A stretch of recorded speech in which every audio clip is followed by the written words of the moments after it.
think it cut out a tremendous amount of busy work, bureaucracy, and over-testing if we were to abolish the Federal Department of Education? That's a question I often get asked very sincerely from people who know I'm against over-testing and needing to refine the amount of check-boxing in education. However, I personally think it would be devastating to so many families, especially in South Carolina, if the Department of Education is just totally abolished. In other words, it would be like throwing the baby out with the bathwater. The Department of Education is in charge of overseeing funds delivered through the IDEA, or Individuals with Disability Education Act, basically ensuring that the child, the school, the family, the teachers have what they need to help their child be successful.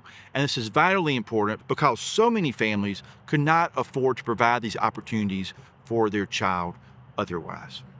In South Carolina, for example, by abolishing the Department of Education and the IDEA funds, it would cost South Carolina $222 million of money that currently goes to special ed grants in the state. It would cost them another nearly $8 million of money that goes to preschool grants for students with disabilities.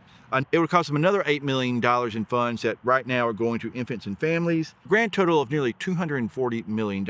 And through Title I cuts, you're looking at another $290 million gap that would go to some much needed programs. We already know in the state of South Carolina, the way local schools are funded often relies on the local tax base. So if you're already in an economically challenged district, where's that extra money going to come from? Because you don't have the tax base locally to support it. Then you're going to cut out this money that was coming from the federal government to offset those gaps in your funding for these critical programs, which is only going to cause that district to have worse results, not surprisingly. And then are businesses really going to want to locate to a place that has failing schools? Probably not. And you see how this negative cycle of poverty just starts to spin out of control.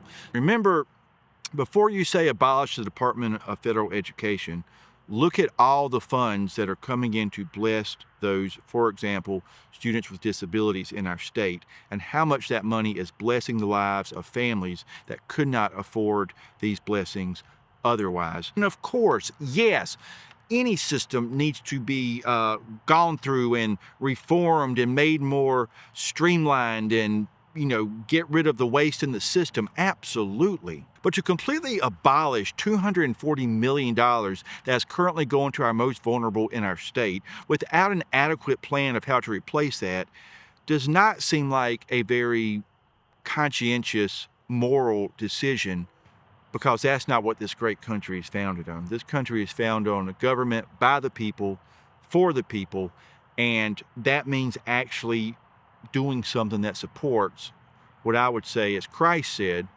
whoever does so unto the least of these does so unto me. We are free when we have certain systems that allow us to live freely with more peace, joy, together, not creating us versus the others.